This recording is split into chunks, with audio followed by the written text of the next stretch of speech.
What's up, my home seller clients? It's Rex, and in this video I want to talk to you about selling one home and buying another. If that's something you're dealing with, stick around.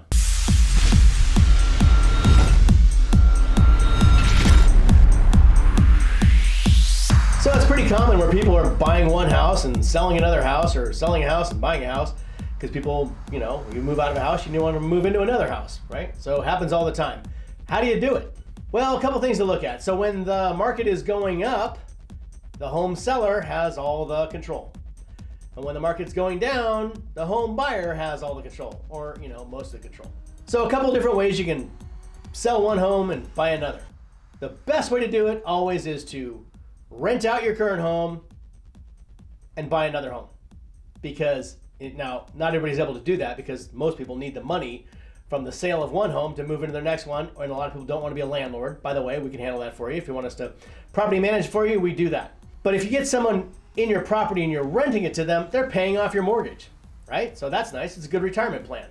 Have someone else pay off the mortgage for you, and then whenever years, then you keep renting it or sell it and take the money. If you can't do that, you could sell your house and rent a home and search for the perfect home for you for as long as you need to, and then you find your perfect home and move into it, and you're not in any hurry, there's no stress. So those are kind of great ways to do it. Now, that doesn't work for everybody at all, but if you're able to, then maybe look at it. So let's say you need to sell your home in order to buy your next home. So now you want to make sure you don't end up owning two homes with two mortgages or have some other problems, right? So if you get your house into escrow and find your buyer, and then you find your next home, and then at the last minute, your buyer backs out, right when you're buying your house, now you may end up owning two homes with two mortgages. You don't want to do that. If you're buying one home and you're selling your house, and then at the last minute you change your mind on this home, this buyer wants you to close still, and you may end up having to rent somewhere or live in a hotel for a while or something like that. So we don't want that to happen. So the way around this is the contingent and concurrent close. So basically we're going to make sure that we try to negotiate in, depending on the market conditions and what we're up against in terms of helping you buy your house and sell your other home, hopefully. We want to make the purchase of your next home contingent on the sale of your current home. New home, current home. So we want to make sure it's contingent on it closing. So if this home that you're living in right now and owning and you're selling does not close, you don't have to buy this other home because it's contingent on it selling.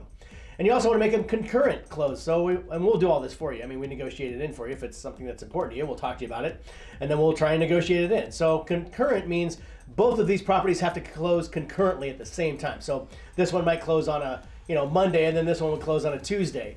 And if this one is not closing, this one does not have to close. You're not under obligation to close this property, even though the seller is screaming at you and the agents and everyone else. They all want you to close because they're under some time frame or whatever. This seller's got to be somewhere or whatever. So, but you want to, you need to be protected. So you don't want to push yourself out of a home and have to live in a hotel for a while if you don't have to. So we're going to contingent, concurrent, and try and get them both to close at the same time. And if you aren't able to close one, you don't have to close the other. So that is the way to sell one home and buy another. I mean, there's probably other ways, and we'll talk to you about that. I mean, there's the long escrow, there's rent backs and all kinds of stuff. But typically those are the best ways to sell one home and buy another. So that's it for this video. If you're ready to sell your home and buy another one, give us a call. We'll take care of it for you. I'm Rex. That's it. We'll see you at your house.